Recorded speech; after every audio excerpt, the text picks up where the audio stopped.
அவனோ தன் எஜமானுடைய மனைவி சொல்லிக்கிறாமல், இதோ வீட்டிலே என்னிடத்தில் இருக்கிறவைகளில் யாதொன்றையும் குறித்தும் என் ஆண்டவன் விசாரியாமல். சோ அவனுடைய பார்வை இவள் என்னுடைய எஜமானின் மனைவி என்று பார்க்கிறான். பார்வையில் எத்தனை மாற்றம் இருப்பார். இது எஜமானின் மனைவி. பிறனுடைய மனைவியை பார்க்கும் பொழுது இது இவருடைய மனைவி என்று சொல்லி நாம் பார்க்கணும். ஒழிய இச்சையின் பார்வை இருக்கவே கூடாது. பார்வையில ஒரு மாற்றம் நமக்கு தேவை. ஏவாள் அந்த கனியை பார்க்கிறாள். ஆதியாகமம் 3ஆம் அதிகாரம் 6ஆவது வசனம் சொல்கிறது, ஏவாளின் பார்வை எப்படி இருந்தது? அப்பொழுது ஸ்திரீயானவள் அந்த விருட்சம் புசிப்புக்கு நல்லது, பார்வைக்கு இன்பம், இன்பமான ஒரு பார்வை, பார்வைக்கு இன்பமும் புத்தி தெரிகிறது, இச்சிக்கப்படும். ஆண்டவர் விளக்கப்பட்ட அந்த கனியை பார்க்கும்போது அந்த கனியை புசிக்க வேண்டுகிற இச்சையின் பார்வை. எதை பார்த்தாலும் இச்சை. யாரை பார்த்தாலும், வாலிப பிள்ளைகளா இருக்கிற நீங்க வாலிபர் தம்பி யாரை பார்த்தாலும் ஒரு இச்சை அடையக்கூடாது. பார்வையிலே பரிசுத்தம் இருக்கும். வாலிப தம்பிகளாக நீங்கள் வாலிப எந்த பிள்ளையும் பார்த்தாலும் அதுல இச்சை வரக்கூடாது. என்னடா இச்சை வரும். அதே போல தகப்பனார் யாரா இருந்தாலும் சரி, இனி எந்த ஆனாலும் சரி, அதான் ஆண்டவர் சொல்லும்போது ஒரு பெண்ணை இச்சையோடு பார்த்தான். மத்தேயு எழுதின சுவிசேஷம் 5ஆம் அதிகாரம் 27-28 ஆண்டவர் சொல்லுகிற வார்த்தையை கவனிச்சீங்கன்னா உங்களுக்கு புரியும். விபச்சாரம் செய்யாது இருப்பாய் என்று பூர்வத்தாருக்கு உரைக்கப்பட்டது என்று கேள்விப்பட்டிருக்கிறீங்க. ஒரு ஸ்திரீயை இச்சையோடு பார்க்கிற எவனும் பார்த்தாலே தன் இருதயத்தில் அவளுடைய விபச்சாரம் செய்தாய். பார்வையில ஒரு மாற்றம் வேணும். எந்த பார்த்தாலும் இச்சையின் பார்வை இருக்கக்கூடாது. பார்வையில நான் சொல்றேன், ஆண்டவர்களை வந்துட்டு அந்த பார்வையை கர்த்தர் மாற்றுவார். எதற்கு எடுத்தாலும் இச்சை, எதை எடுத்தாலும் இச்சை. பார்க்க கூடாது என்று சொல்லல, பார்வையில் என்ன இருக்கக்கூடாது? இச்சை. கிறிஸ்து அந்த பார்வையை பரிசுத்தமாய் மாற்றுவார். யோசேப்பு ஓடுகிற கர்த்தர் இருந்தபடினாலே யோசேப்பு அந்த ஸ்திரீயை பார்க்கும் பொழுது அவன் எப்படி பார்க்கிறான்? இவள் என் எஜமானின் மனைவி. அல்லேலூயா. பார்வையில ஒரு மாற்றம் வேணும். பார்வையில மாற்றம் ரொம்ப கஷ்டம். அந்த பார்வையில மாற்றம் இப்ப இருக்காது. ஆனால் எப்பொழுது வரும் என்று சொன்னால், எவன் ஒருவன் யார் ஒருவர் வேதத்தை வாசிக்க வாசிக்க கிறிஸ்துவோடு பழக பழக கிறிஸ்துவுடைய பார்வை அவர்களுக்குள் பிரதிபலிக்கும். சில பேர் பார்த்தீங்கன்னா 2 பேர் உட்கார்ந்து இருக்கிறாங்க, பெண்கள் எல்லாம் சேர்ந்து ஒரு பாட்டு பாடுறாங்க. பாடுறாங்க, சரியா பாடணும். சவுல் கொன்றது 1000, தாவீது கொன்றதும் 1001 அப்படி கூட சொல்லக்கூடாது. வருஷம் 1 சாமுவேல் 18ஆம் அதிகாரம் 8-9 பார்த்தீங்கன்னா அதை பார்க்க முடியும். ஒரு குரூப் ஆஃப் பீப்புள், அந்த ஸ்திரீகள் ஆடி பாடுகையில் ஆடி பாடுகையில் சவுல் கொன்றது 1000 தாவீது கொன்றது 10000 என்று முறையாக பாடினார்கள். எப்படி பாடினாங்களா? முறைச்சு பாடினாங்களா? சும்மா பாடினாவே தாங்காது. ஜென்ஸ் பாடித்தா கூட கண்டுக்காம இருப்பாங்க. யாரு? 2 பேரு, சவுலும் தாவீது. சவுல் வயசானாங்க, அவனுக்கு பிள்ளைகளா இருக்குது, வாலிப பிள்ளைகள் இருக்குது, கல்யாணம் முடிக்க வயது இருக்குது. இவர் யாரு? தாவீது கல்யாணம் முடிக்காத வாலிப பையன். இந்த பிள்ளைங்க சும்மா இருக்கவங்க முன்னாடி இருக்க பொம்பளை பிள்ளைகள்லாம் சேர்ந்து வந்துட்டு பாடலாம். சவுல் கொன்றது 1000. சந்தோஷப்பட்டா எனக்கு 1000 கொடுத்தார்கள் அப்படி. உடனே பக்கத்துல தாவீதை பார்த்து வாலிப, தாவீது கொன்றது, அவனை பிடிக்க முடியல. இப்படி பாடுனதுனால, முறைச்சு பாடுனதுனால அவன் மிகுந்த எரிச்சல் அடைந்து, அவனுக்கு ஒரு எரிச்சலே வந்துருச்சு. தாவீதுக்கு 10000 எனக்கோ 1000 கொடுத்தார்கள். தாவீதுக்கு என்ன பெரிய கோழியாத்த ஒரு சின்ன கல்லை விட்டு எரிச்சிட்டு வந்துட்டான். இவனுக்கு 1000மா, இவனுக்கு 10000மா கொடுத்தார்கள். சவுல் தாவீதை காய்மகாரமாய் பார்த்தான். அந்த வார்த்தையை வரணும் பாருங்க.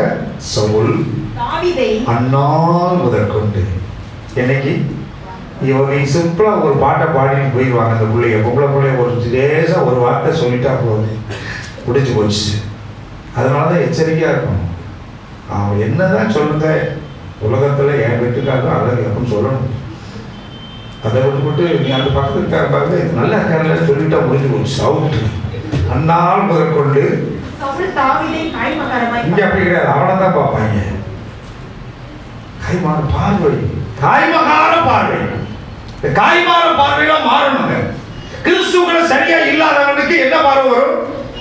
காய்மாற பார்வை. என்ன அவனுக்கு மட்டும் இது என்ன அர்த்தம் கேட்டீங்கன்னா, உதாரணத்துக்கு சொல்றேன், ரொம்ப சிம்பிளா சொல்றேன். நம்ம இப்போ ஒரு ஃபங்க்ஷனுக்கு போறோம், உட்காந்து உள்ள போகும்போது ஒரு நல்ல சேர்ஸா இருக்கும், கை உள்ள சேரு கை இல்லாத சேரு, கவனிச்சு நினைக்கிறேன். அப்ப பார்த்து சார் நீங்க கைங்க உட்காருங்க, கை உள்ளது, நீங்க கை இல்லாத உட்காருங்கன்னா உடனே என்ன பாருங்க, அப்ப நான் என்ன கை இல்லாத சேர்ல சரி ரைட்டு இப்படி உட்கார குறைஞ்சா போயிட்டேன் அப்படின்னு பார்க்கறத விட கீழே உட்காந்துருக்காங்களே அவங்கள பார்க்கலாம். சரி நம்ம பரவாயில்ல, கீழே பிள்ளைய உட்காந்துருக்கு, நம்மள மேல உட்கார வச்சுருக்காங்க அப்படி சில பேர் பார்ப்போம்.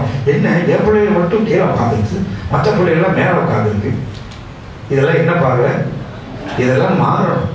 யாரும் ரிப்போர்ட் பண்ணிடக்கூடாது என்கிட்ட, கையை ஓட்டி அல்ல சொல்லிடுறேன் இல்லை போன வரைக்கும் நல்லா இருந்தாங்க, இன்னைக்கு அவங்களுக்குலாம் அப்படின்னு பார்க்கவே கூடாது. நல்ல பிள்ளைங்க, ஆண்கள் பிள்ளை இருக்கிற பிள்ளைங்க நீங்க எல்லாம் ஒருவரும் பார்க்கவே மாட்டீங்க. கையை ஓட்டி அல்ல சொல்லுவோமா, கையை தட்டி காத்த மகிமைப்படுத்துவோமா, ஏன் நாமத்துக்கு கை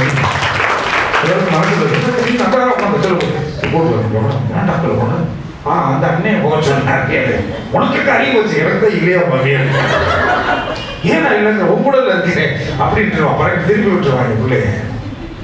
காய்மாற பார்வை எங்க போனா அந்த சாப்பிடும் போது உட்காரோம், கல்யாணத்தை போகும்போது ஒரு 2 கூட்டம் தெரியாம கை பழக்கம் வந்துருச்சு, அவன் கொத்த மட்டும் ஒரு அவனே பார்ப்பான். என்ன அவனுக்கு போட்டு 2 கூட்டம் வச்சேன், இது என்ன பார்க்க சொல்லுங்க, பார்க்கவே கூட. சில பேர் அந்த முட்டையில் லேசா கொண்டு பிஞ்சிருச்சு, நீங்க ஓரத்துல பிஞ்ச எனக்கு ஏன் நீ பிஞ்சதை வச்ச உடனே நல்லதா பாரு, அவங்க பார்வை அது டொப்புன்னு பிரிச்சு அவ்வளவு 2 உடச்சுன்னு போட இருக்கும் அந்த பார்வை. அப்படி காய்மகார பார்வை மாறணும் சொல்லி ஆர்டர்ல அந்த பார்வையெல்லாம் மாறி ரயில் வாசிட்டீங்கன்னா வாசிக்க வாசிக்க வாசிக்க இந்த பார்வை என்ன ஒரு காய்மாற பார்வை மாறும். கையை ஓட்டி அதை சொல்லுவோம், அந்த மாதிரி சொல்லுவோமா,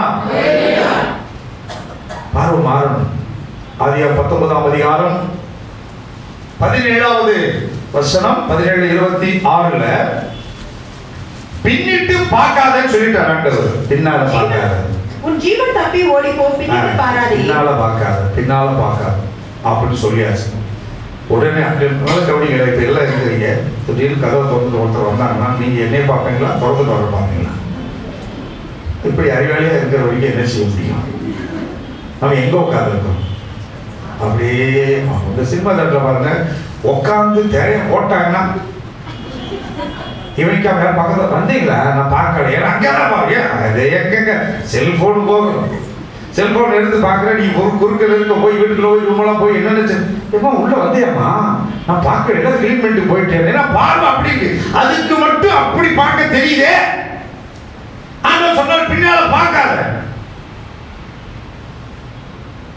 பின்னிட்டு பார்க்க எவனும் சபிக்கப்பட்டவன்.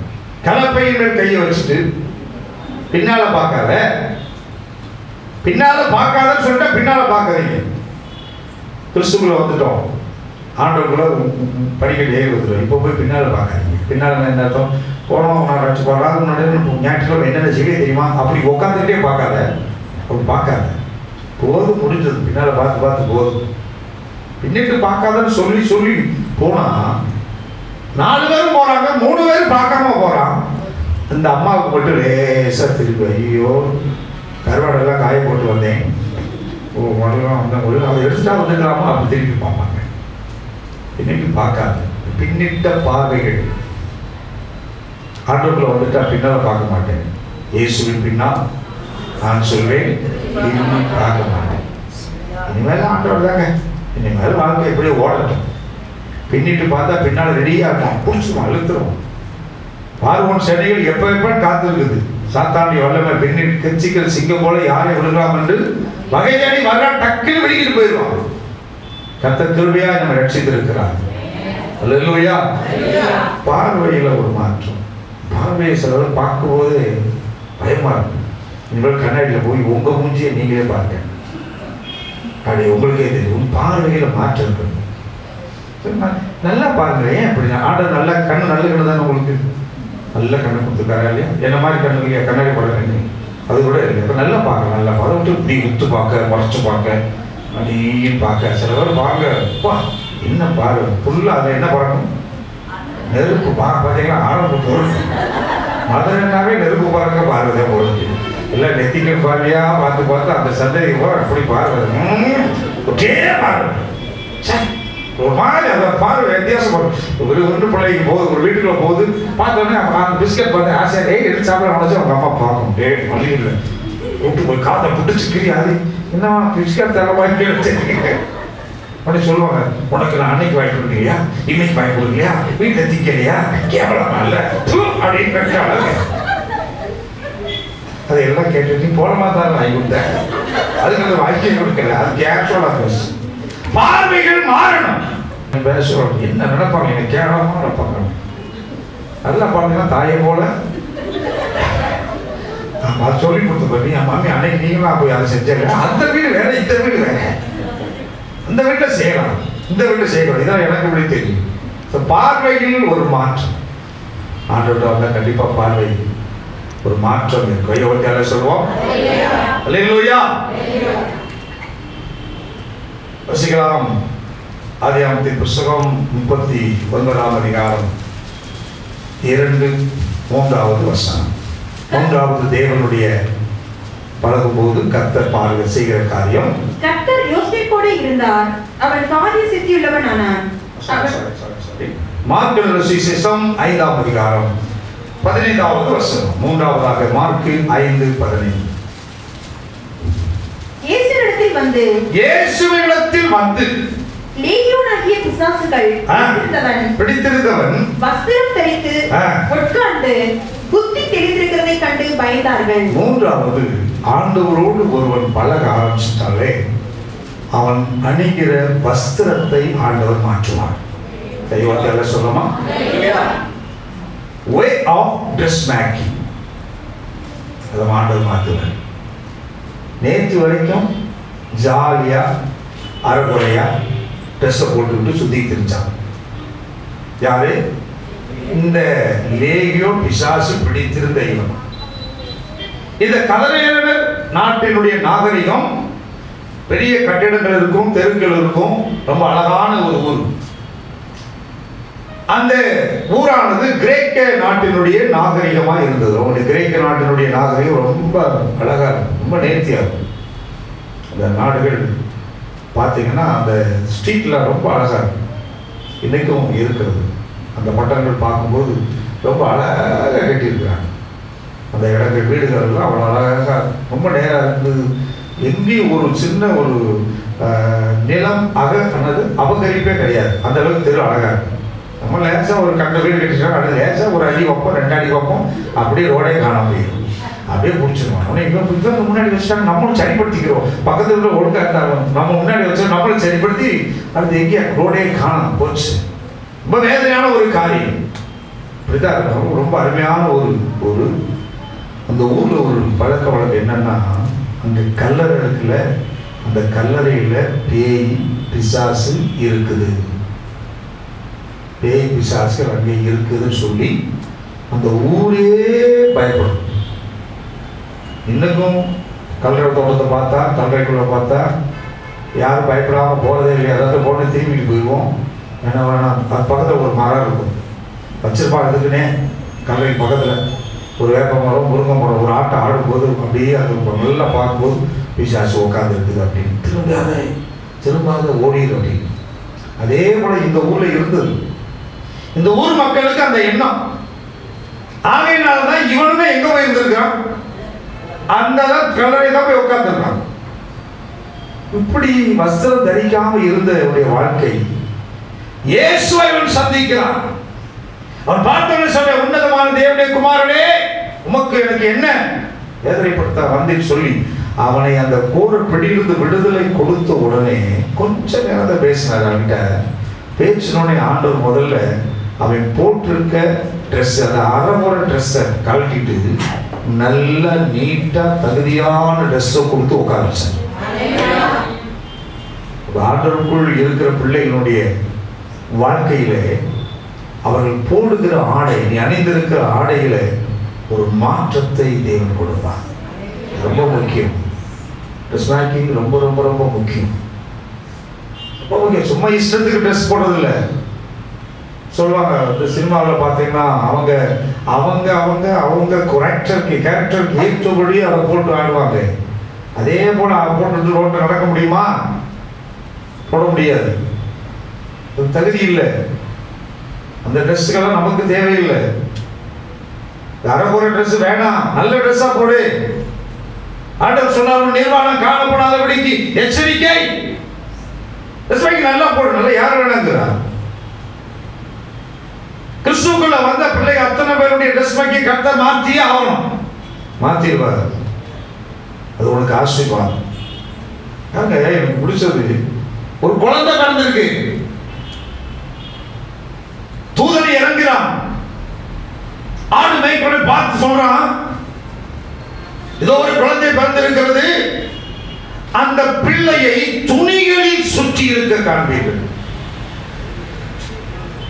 என்ன ஒரு வார்த்தை பாருங்க. வசனம் வாசிக்கிற ரொம்ப அருமையா இருக்கு.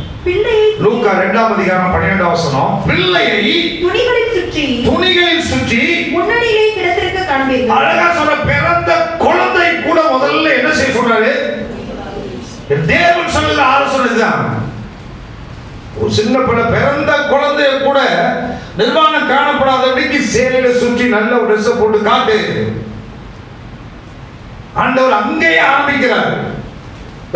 சொல்றாங்க இல்லையா, நான் நிர்வாணியாய தாய் வைத்து வந்தேன், நிர்வாணியா போகிறேன். நிர்வாணியா வரலாம், ஆனா வந்த உடனே ஆண்டவர் கொடுக்கிற ஆலோசனை கிறிஸ்துக்குள் இல்லாத ஆலோசனை. கிறிஸ்துவே அந்த சின்ன சேலையை சுற்றித்தான் அங்கே காண்பிக்கப்படுகிறார்.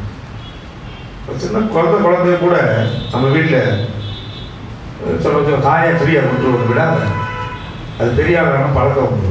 பாட்டு வெளியே தெரியுமா, ரொம்ப வேதனையா இருக்கும். எனக்கு தெரியும், நான் சில கிழங்கெல்லாம் பார்த்துருக்கேன். அப்படிதான் ஒரு வீட்டுக்கு போனேன், அப்படிதான் வச்சுருந்தேன் ஒரு குட்டி பையன்.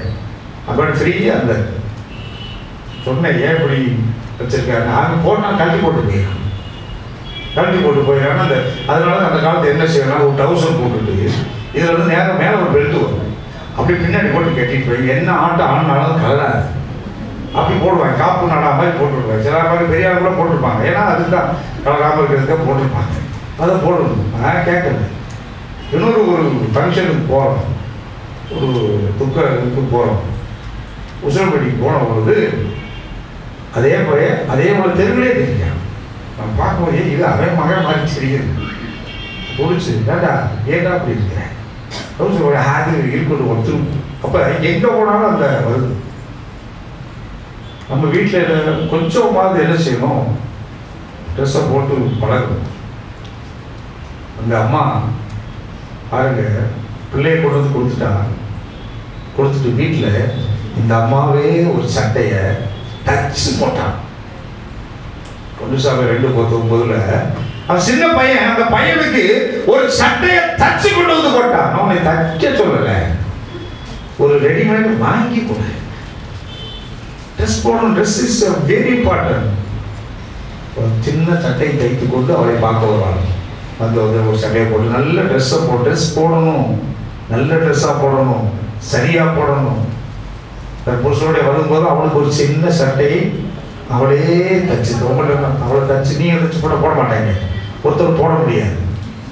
அல்லையா? அதனால கூட்டு போய் அளவு பார்த்து வச்சு நல்ல வேலை ரெடி பண்ணி நல்ல டிசைனாக போட்டு பார்த்து சில பேர் போட்டு ஃபோட்டோ எடுத்துட்டு வேணாட்டு வந்தார். ஒரு கூட்டம் உண்டு, கிட்ட போட்டு அப்படி செல்போனை உள்ளே போய் எடுத்துட்டு வெளியே வந்தாச்சு, முடிஞ்சு போச்சு. சட்டை போடக்கூடிய ஒரு அனுபவம். ஆதியாகமம் 24ஆம் அதிகாரம் 53ஆம் வசனம், தேவன் நாம் அணிகிற ஆடைகளிலே ஒரு வித்தியாசத்தை காண்பிக்க விரும்புகிறார், காண்பிப்பார்.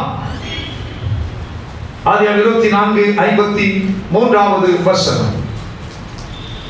பின்பு அந்த ஊழியக்காரன் வெள்ளி உடைமைகளையும் பொன் உடைமைகளையும் வஸ்திரங்களையும் எடுத்து ரெபெக்காளுக்கு கொடுத்ததுமன்றி அவளுடைய சகோதரனுக்கும் தாய்க்கும் சில உச்சிதங்களையும் கொடுத்தான். பாருங்க, பொண்ணு பார்க்க வர்றான், ரொம்ப முக்கியம்.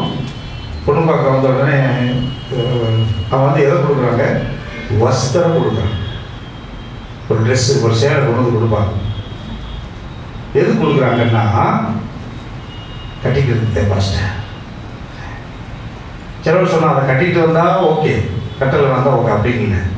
உன் வீட்டில் இது வரைக்கும் நான் ஸ்லீவ் ட்ரெஸ் போட்டேன், ஏணி வச்ச சட்டை போட்டேன், இது சன்னல் வச்சது போட்டேன், இதெல்லாம் நீ வீட்டில் போட்டுக்கிட்டே இருந்தது நல்லது, அது உங்கள் வீட்டில் இருந்துக்கோ. இனிமேல் என் வீட்டுக்கு வரும் பொழுது இந்த மாதிரி நல்ல புடவையை கட்டிட்டு வா அப்படின்னு அர்த்தம்.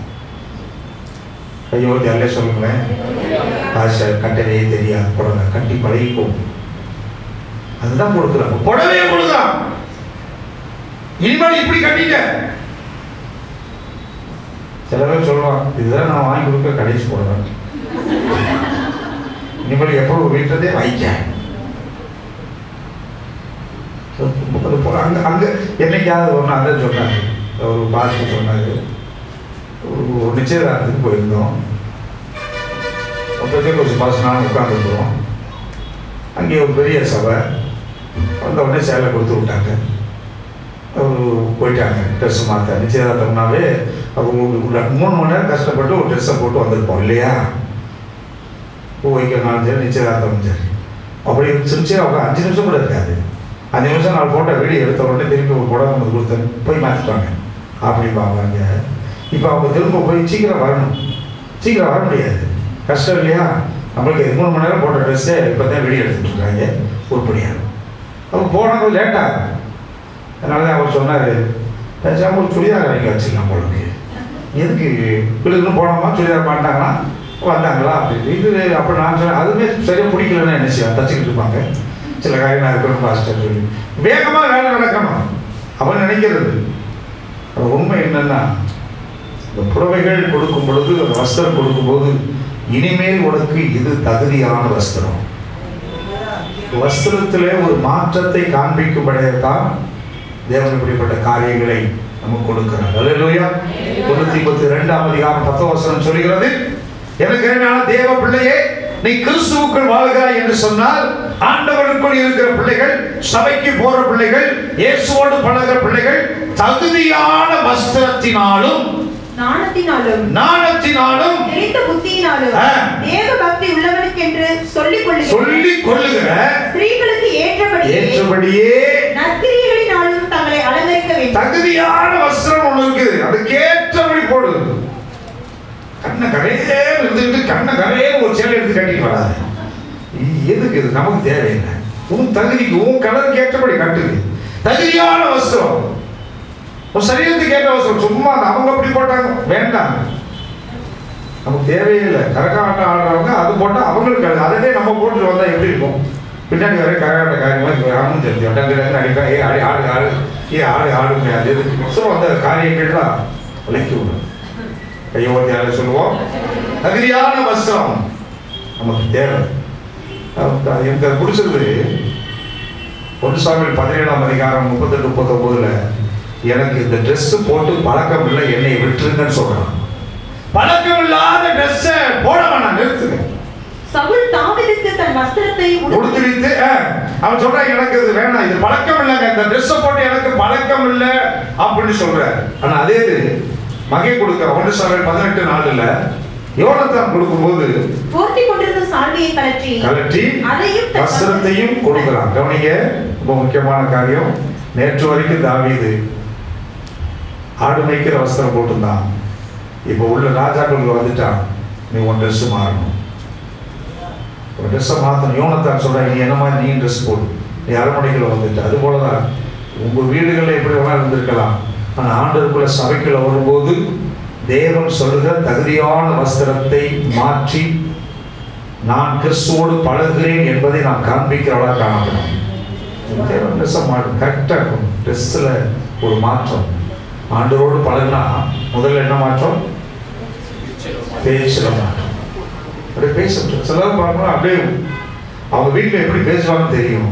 ஆனால் நேரடியாக பேசுவோம், சொல்லுங்க அப்படி இருக்கீங்க, நான் தட்டிங்க, அப்படியே ஒரு மாதிரி பேசும்போது அப்படியே இப்படி பேசுறாங்க. அங்கிட்டு போகணும்னே தெரியும், அப்படியே கப்புன்னு அந்த பாசை வரணும். ஆனால் இங்கே பேசும்போது பரவாயில்ல, அப்படியே பேசி பேசி பழகிட்டா பழகிடணும். நல்லா பேசுங்க. ஆண்டவருக்குள்ள கர்த்தருக்குள்ள பிள்ளைகளை பேச்சில் ஒரு மாற்றம். ரெண்டாவது, பார்க்க பார்வை நல்லா இருக்கணும். கண்ணை இரக்கமுள்ள பார்வை, கிருபையுள்ள பார்வை, அன்புள்ள பார்வையாக இருக்கணும். ஒளிய முறைக்கிற பார்வை, எதிர்க்கிற பார்வை, காய்மாற பார்வை, டென்ஷன் பார்வை, இந்த பார்வையே இருக்கக்கூடாது. கண்ணு வெளி வேகமாக வர்றதுக்கு காரணம் உன் பார்வை சும்மா மாறிக்கிட்டே இருக்கிறதுனால. இப்போ ஒரே பார்வை. அல்லேலூயா. மூன்றாவது, ஆண்டவர்கிட்ட வந்துட்டா போகும்போது சொன்னவங்க சர்ச்சுக்கு போகிறவங்க அப்படின்னு சொல்லணும். ஒரு ட்ரெஸ்ஸை பார்த்துட்டு அல்லேலூயா. இல்லை அவங்க அப்படி ஜாலியாக திருவிழாவுக்கு போகிறவங்க அப்படின்னு சொல்லக்கூடாது. கரெக்டாக பார்க்கணும், கரெக்டாக சொல்ல முடியும். நீட்டாக எப்படி ஏரியா எங்கே போகிறோம் கரெக்டாக சொல்ல முடியும் நம்மளால். பிரிச்சலாம் எல்லாம் எழுந்து கத்தை நாம் மகிமைப்படுத்தி